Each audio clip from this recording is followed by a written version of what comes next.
Kamu tahu kan, ada buku yang kita baca, terus ya udah, selesai. Tapi ada juga buku yang rasanya nempel terus sama kita, yang hidup bareng kita. Nah, hari ini kita akan bedah salah satunya, Bumi Manusia karya Pramudia Anantatur. Percaya deh, di balik sampul yang ikonik ini, ada sebuah cerita yang luar biasa kuat. Eits, jangan cuma dengerin kata-kata saya loh. The New York Times sendiri menyebut beliau seorang master cemerlang. Kalau udah media sekelas itu yang muji setinggi langit, pasti ada alasannya kan? Nah, ini petunjuk pertama kita. Oke, mari kita jadi detektif sastra bareng-bareng. Apa sih yang bikin buku ini begitu spesial sampai gaungnya kedengaran di seluruh dunia? Yuk kita kupas lapis demi lapis. Kita mulai dari sumbernya dulu, dari sang pencipta. Karena untuk bisa benar-benar paham mahakaryanya, kita harus kenal dulu siapa sosok legendaris di baliknya. Pramudia Anantatur. Dan pengakuannya itu bukan main-main. Majalah Time bilang dia kandidat utama dari Asia buat hadiah Nobel. The San Francisco Chronicle bahkan menyandingkan dia dengan Albert Camus. Terus, The Los Angeles Times sampai bilang dia harus suatu hari menerima Nobel. Ini jelas banget nunjukin kalau kita lagi ngomongin penulis kaliber dunia. Nah, sekarang ayo kita periksa barang buktinya, bukunya itu sendiri. Dan kita akan mulai dari bagian terluarnya, dari sampulnya. Judulnya aja udah dalam banget, Bumi Manusia. Bukan bumi satu orang atau satu bangsa, tapi bumi milik kita semua sebagai manusia. Ini petunjuk besar pertama tentang tema universal yang bakal diangkat. Coba deh perhatikan visualnya. Latar belakangnya itu jelas banget nunjukin arsitektur kolonial. Ada kereta kuda, suasananya jadul banget. Ini langsung ngelempar kita ke sebuah era yang sangat spesifik, era Hindia Belanda. Sebuah periode yang penuh pergolakan dan perubahan besar. Dan tentu saja, yang paling mencuri perhatian, potret pemuda di depan. Tatapannya itu loh, tajam banget. Seolah-olah dia nyimpen pergulatan batin yang hebat. Nah, dialah Mingke, tokoh utama kita. Seorang pribumi terpelajar yang hidup di tengah sistem kolonial.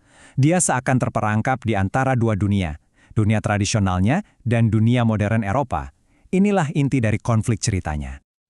Oke, sejauh ini kita tahu ini adalah novel sejarah dengan konflik yang kuat. Tapi, tunggu dulu. Ada petunjuk lain yang menunjukkan bahwa skala cerita ini ternyata jauh lebih besar dari yang kita bayangkan. Ayo kita buka bukunya. Terkadang, jawaban paling penting itu justru tersembunyi di tempat yang paling jelas. Dan halaman judul ini ngasih kita dua informasi yang super krusial. Pertama, ini mengkonfirmasi apa yang kita duga dari sampulnya.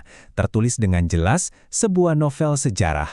Jadi ini bukan sekadar fiksi, tapi sebuah cerita yang akarnya menancap kuat pada realitas sejarah Indonesia.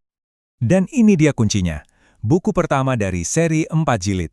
Ini artinya apa? Cerita ini nggak berhenti di sini. Ini baru permulaan. Ini baru pemanasan dari sebuah saga yang jauh lebih besar. Betul, 4 buku yang kemudian dikenal sebagai tetralogi buruh. Ini menunjukkan betapa ambisius dan luasnya cakupan cerita Pramudia. Dia mau menceritakan kisah kebangkitan sebuah bangsa lewat kehidupan karakter-karakternya. Skalanya benar-benar epik.